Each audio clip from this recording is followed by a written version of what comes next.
The Russia-Ukraine war was a constant shadow in global discussions at this year's IMF World Bank spring meetings.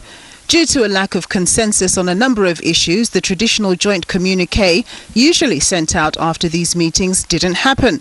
Even the G20 meeting, of which Russia was a part, which happened on the sidelines of the IMF, could not issue a joint communiqué.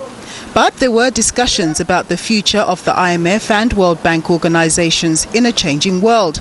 U.S. Treasury Secretary Janet Yellen joined a band of progressives calling for major reforms at the institutions, adding that they were never designed to deal with the multiple challenges the world now faces.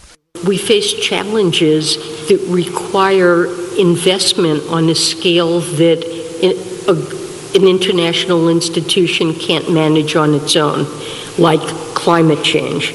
And the investments needed for climate change will add up to just trillions and trillions of dollars.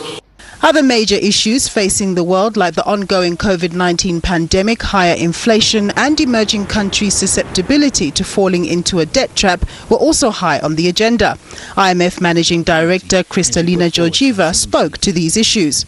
First, end the war in Ukraine.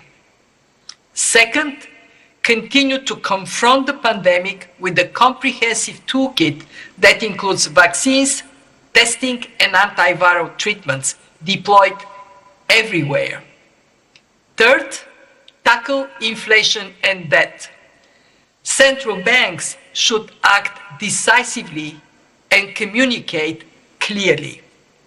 Spending must be carefully prioritized and targeted.